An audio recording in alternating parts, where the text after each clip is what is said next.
Bonjour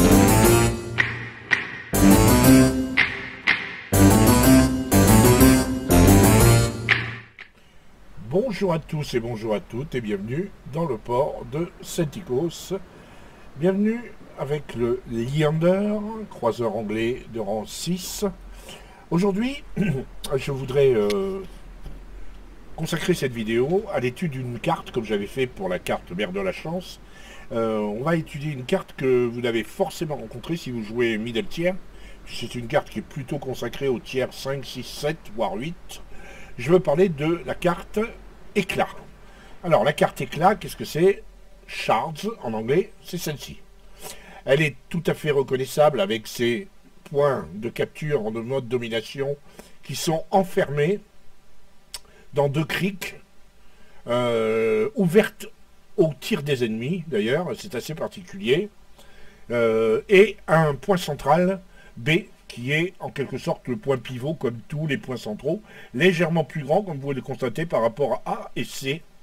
Alors, ma carte Éclat est un peu particulière, c'est une carte qui est relativement récente par rapport à certaines autres, et c'est une carte qui a aussi la particularité de, comment dirais-je, de subir des effets de mode.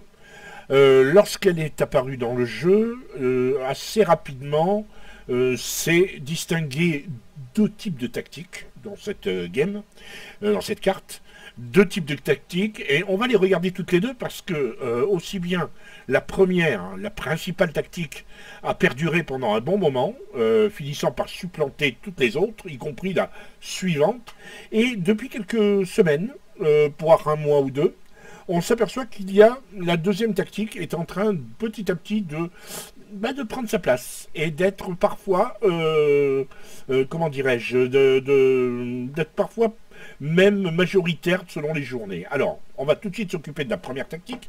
De quoi s'agit-il exactement? La carte Éclat, lorsque l'on est avec les verts et qu'on spawn au sud, la carte Éclat, la première tactique est à peu près toujours la même. C'est-à-dire que vous avez un rush tout à la fois vers le point A et une tentative de prise de contrôle du point B par les destroyers. Le point A, généralement, est pris par un destroyer ou un croiseur rapide, souvent un croiseur avec une smoke, type Leander d'ailleurs, et les cuirassés vont en ligne dans cette ligne-là et se prennent en quelque sorte B en, comment dirais-je, en couvert de leur canon, où ils peuvent éventuellement apporter un soutien aux destroyers qui essayent de prendre B. Je n'ai pas figuré les navires qui vont verser, d'abord parce que dans cette tactique, c'est assez... parfois, il n'y en a pas du tout. D'autres fois, c'est assez minoritaire. Et généralement, j'ai symbolisé une barre pour montrer où ils finissent par se positionner pour bloquer le push ennemi. Car il y a un push ennemi. Et le push ennemi, eh ben, il est en effet miroir. C'est-à-dire qu'effectivement, vous avez le point C avec un gros rush des destroyers, des croiseurs, voire de certains cuirassés, qui viennent ici. Les cuirassés, globalement, vont en effet miroir de l'autre côté de B pour soutenir leurs destroyers qui essaient de prendre B. Et vous avez quelques unités qui viennent en soutien, parfois pour contourner, pour prendre à revers l'ennemi, mais plus souvent pour bloquer le push des verts sur A. Ça, c'est la première tactique. Après, c'est une question de talent, une question de somme de talent par navire. Et c'est ceux qui ont le plus gros culot et les meilleures réussites en termes de RNG qui parviennent à s'imposer. La deuxième tactique, c'est rigoureusement l'inverse. Vous avez exactement la même carte ici, les verts sont en bas, les rouges sont en haut, et c'est exactement l'inverse, à savoir un push de tous les cuirassés. Alors là, c'est très impressionnant parce que c'est encore pire.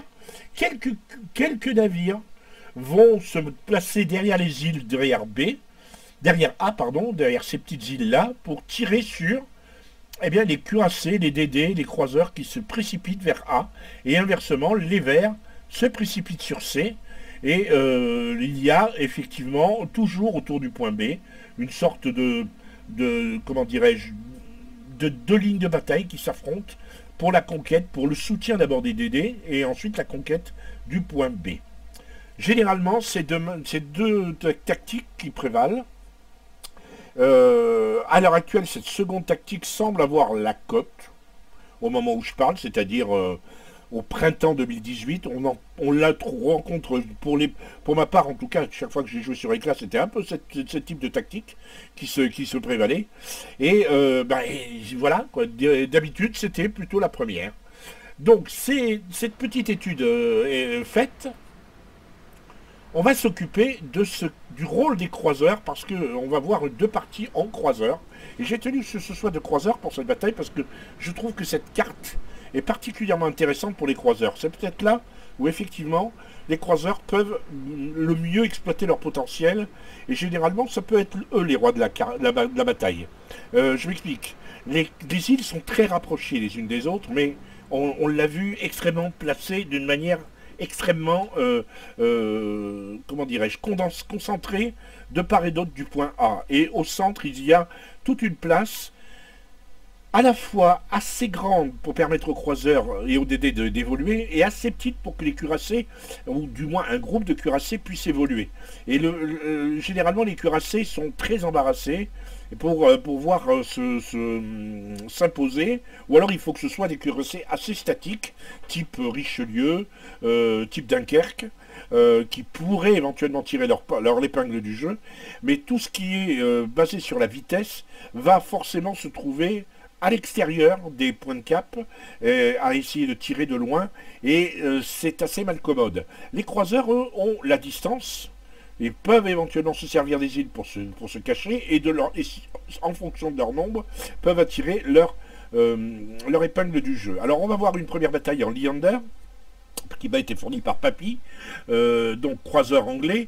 Là, j'ai choisi deux types de croiseurs extrêmement différents, au gameplay très différent. Le Leander est plus un statique, un stationnaire. Il va poser sa smoke, il va tirer, il va torpiller. Il peut être extrêmement mobile. Il alterne les phases statiques avec des phases extrêmement mobiles. Alors que l'autre gameplay, c'était avec un Schkorz. Là, il faut que le Schkorz soit extrêmement furtif, qu'il compense l'absence de smoke par une grande furtivité et comment dirais-je, une précision, parce qu'il n'a pas le choix. Il est très fragile comme le Leander, mais sa fragilité et sa vitesse vont lui tenir lieu en quelque sorte de blindage. A tout de suite en bataille. Alors, retour au port avec le Leander, et tout de suite on enchaîne sur les écrans de cette bataille. Le Leander qui a fait 4270 points d'XP, ce qui est bien. Ça sent la première victoire de la journée pour ce navire. 78 000 de dégâts, 4 torpilles au but, 4 inondations, 2 navires coulés. Ensuite, nous avons une deuxième place, une seconde place derrière l'Atlanta. Un Atlanta qui a fait un travail de malade, il a fait un Kraken. 2870 d'XP de base, c'est énorme. Papy avec ses 1402 fait un score tout à fait honorable en XP de base. Il n'y a pas de souci là-dessus. Alors, et il n'a tiré que sur 3 navires. Il a coulé l'Iron Duke et le Nuremberg. On a vu dans quelles conditions. 67 coups au but, un ratio d'un peu plus de 2,5%. Enfin, 2,5 pour 10. Non, pas 2,5 pour 10, je dis n'importe quoi. C'est un ratio d'un peu moins de 50%. Voilà, c'est ça que je voulais dire. 28 000 de dégâts au canon. À la torpille, 39 000, carrément 40 000 de dégâts. En inondation, 3500. Un éperonnage, 6500 en éperonnage. Il a tanké pour 111 000, ce qui expliquerait peut-être le fait que son XP de base n'est pas plus haut par rapport à l'Atlanta. En effet, pour concurrencer un Kraken, il aurait fallu que ses dégâts potentiels soient bien plus importants. Il n'a en fait pas beaucoup navigué. Vous avez vu qu'il n'a pas sorti de l'entourage du point A. Mais ça, bon, c'était des circonstances qui l'ont voulu. Et c'est peut-être ce qui explique aussi, du fait qu'il a pu tirer que sur 3 navires, le fait qu'il n'ait pas un XP de base beaucoup plus haut, même si son XP de banque, encore une fois, est tout à fait honorable. On va enchaîner sur une autre bataille avec le Schkorz. toujours sur la même map, mais cette fois avec une stratégie à l'ancienne, où, comme je vous l'avais expliqué, on va attaquer le point A en étant en dessous, au sud, et l'ennemi va aller attaquer le point C, mais ça on ne le sait pas à ce moment-là. On pense qu'il y a un risque effectivement que la stratégie, la nouvelle stratégie qui est devenue un peu la mode, soit à nouveau reproduite dans cette bataille. A tout de suite. Donc, pour cette bataille, nous sommes, je suis en division très hétéroclite, puisqu'il y a Thomas et son Ranger, donc un porte-avions, Polon avec son MAS, que l'on voit là, donc un destroyer, et moi en croiseur, le Corse.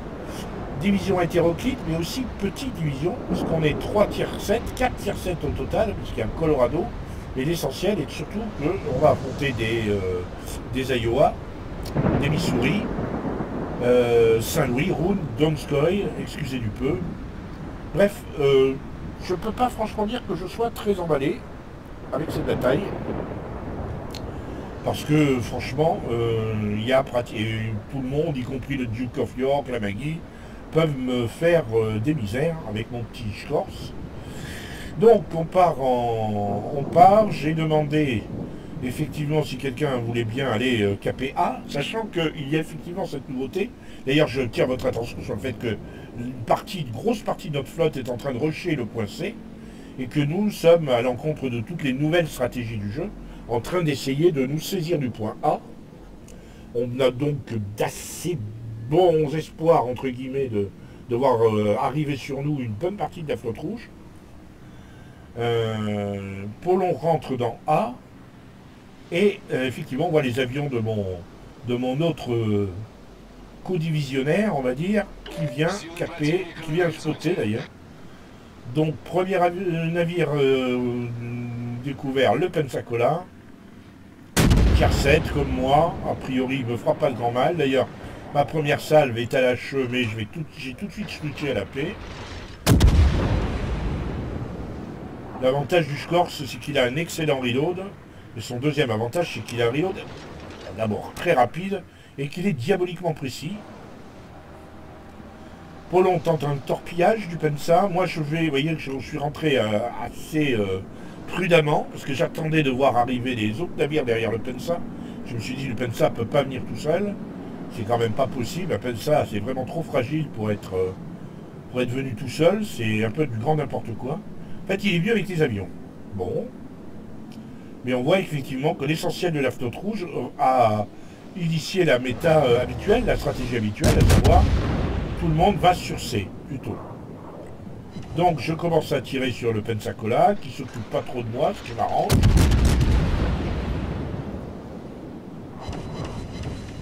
Ça y est, là il m'a regardé, il tire dessus à HE. Je suppose qu'il avait effectivement préparé ses HE pour Polon. En citadelle, ça c'est assez logique. Et le porte-avions se met sur mon dos, protéger son Pensacola. Les torpilles étaient sur Polon, qui a bien failli y passer. On a perdu un Donskoy direct, ça c'est pas cool. Déjà, ça laisse mal augurer de la partie. Moi, je surveille le Pensacola parce que je regarde sur la minimap et je dis, c'est pas possible, il s'est bitché. Il va être obligé de reculer. Donc, effectivement, je l'attends. J'attends de le spotter, voilà. Et effectivement, je vois qu'il recule. Alors ça, bon, il y a un gag à faire. Je vais pas le faire au canon. Même si, bon, mes canons vont se mettre dessus. Il me fait mal, oui, mais pas autant que moi. Voilà, torpille, fini le Pensacola. Et on a gagné la bataille de A, sachant que là, on est resté dans la stratégie ordinaire. Pensacola a voulu venir tout seul, grosse erreur de sa part. Moi, j'ai sorti mon avion à la demande de Polon, parce qu'il avait besoin de voir s'il n'y avait pas quelqu'un d'autre.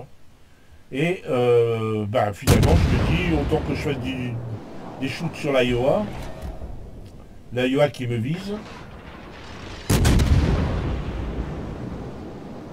Donc là, je tourne dans l'autre sens. Et là, Iowa qui me touche, hein, mine de rien. Avec un seul obus, mais ça suffit. J'ai pris des dégâts, donc je ne vais pas faire demi-tour, parce que après un Iowa, il y a un Duke of York. Donc mon objectif, ça va être de faire le tour de l'île. C'est du temps perdu? Oui, mais non. Je fais un peu de dégâts sur le Duke of York. Ça n'a pas la peine de tirer, il y a le témoin de la montagne. Là, il y a l'Iowa, il est arrêté. Là, c'est le bon avantage d'avoir un avion pour viser, un avion de recours. Là, j'ai l'impression qu'il recule. Polo me dit non, non, il avance. Et il y a le Kaga. Alors, bon, le Kaga est rapide. Je ne le rattraperai pas, c'est clair. Mais enfin, on le spot. Polon a pris très cher, comme vous pouvez le constater. L'Iowa a pris un incendie. Donc ça va monter tout doucement, les dégâts. L'Iowa est pleine peau, donc il va laisser brûler. Pour l'instant, il ne va pas éteindre son incendie trop vite. Et moi qui suis un tout petit peu à la traîne dans cette affaire, à cause du virage que l'autre Iowa m'a obligé à faire pour éviter ses tirs, ben je repars vaillamment. On est à 2-2, un petit avantage parce que l'on a capé et pas eux.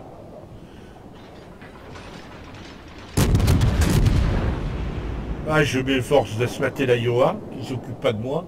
Il a d'autres chats fouettés.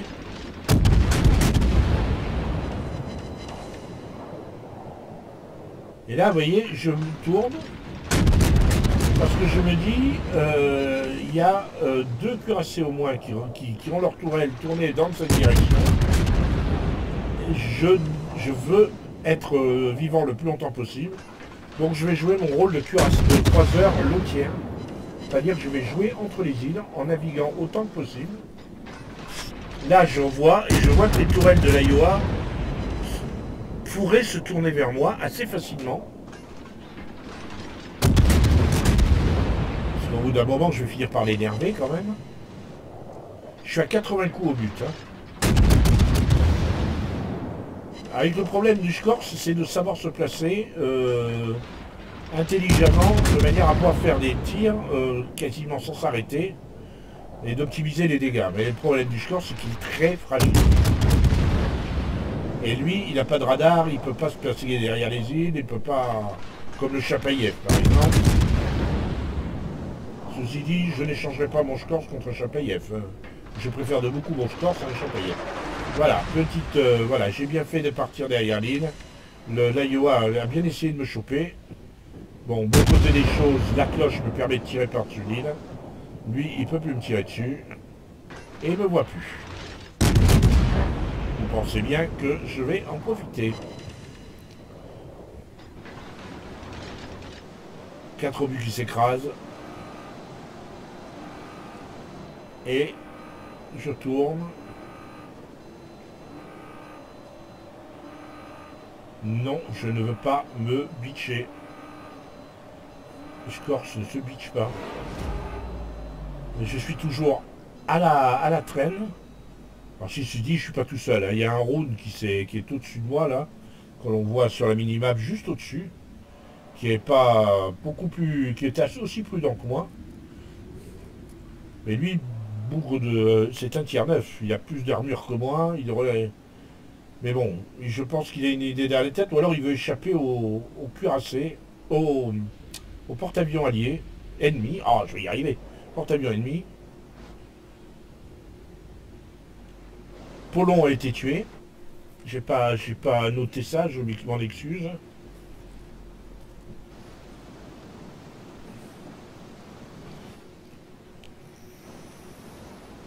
C'est une partie qui semble être bien, mais vous voyez, elle est en train de s'effondrer. Ils sont en train de retourner la game.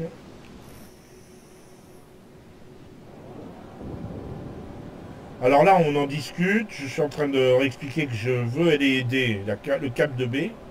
Et puis, après coup, je me dis, je vais peut-être plutôt aider le Rune contre le Saint-Louis, si on peut sortir ce Saint-Louis. Parce que Saint-Louis contre un Rune, ouais, un Rune qui a déjà pris des dégâts, si le joueur sait se servir dans son Saint-Louis, le Rune, Il va pas faire long feu. Quelques canons ne seraient pas de trop. Le Rhône, ben oui, il a une drôle de façon de se mettre, puisqu'il se met de flanc, pratiquement par rapport au Saint-Louis.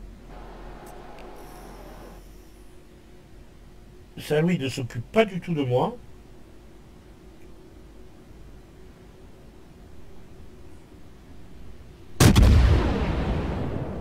Normalement, là, je repasse à la paix, effectivement, il est de flanc.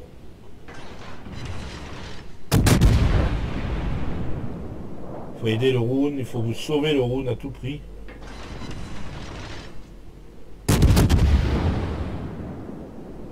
Ah, je tourne parce que je me méfie je me méfie des torpilles du Saint-Louis. Il est pas si loin et moi je vais vers lui, donc les torpilles peuvent me tomber dessus.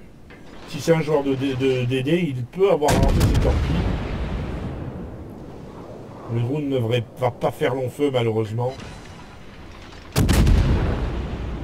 Là je fais pas une salve, j'optimise pas, hein. Je tire. Par contre le Rhône tente les torpilles et les rate. Alors je profite du fait que là les tourelles sont tournées dans le mauvais sens pour mon adversaire, pour essayer de l'asphalter autant que possible à la paix. Mais il ne s'occupe pas du tout de moi, il compte sur son armure. Et voilà, il sort le Rhône. Et je lui fais 3000 dés de sabre quand même, vous voyez, intéressant.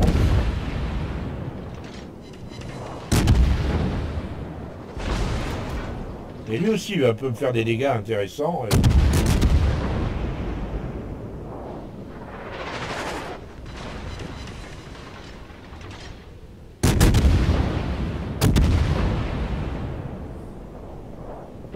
Voilà, ça c'est fait. Il me met un incendie quand même. Donskoy maintenant. Il me reste plus que moi et mon co-divisionnaire Thomas. J'évite les torpilles, malheureusement ça m'oblige à ne pas tirer. Parce que je m'étais concentré sur ma pédale de frein. Et là malheureusement, le porte-avions ennemi me flingue abominablement. Il me met une voie d'eau, donc je ne pourrais pas m'en tirer, puisque j'ai soigné un incendie avant. Et là-dessus, je remets un coup de bombe. J'ai essayé de faire un maximum de dégâts avant de mourir, mais fin de bataille. Retour au port avec le Scorch. Alors évidemment, c'est pas une bataille exceptionnelle. Si j'ai décidé de mettre cette bataille, c'était plus pour vous montrer la manière de jouer un croiseur à forte cadence de tir, mais aussi très lotière, donc très fragile. Le tout était pour moi de me faire oublier, tout en optimisant mes dégâts. Cette carte s'y prête, encore une fois, même si au final, comme j'étais le dernier navire, comment dirais-je, actif, le porte-avions étant planqué, j'étais la seule cible potentielle, tout de suite j'ai été bien sûr j'ai été focus et puis voilà quoi, j'ai pas fait long feu.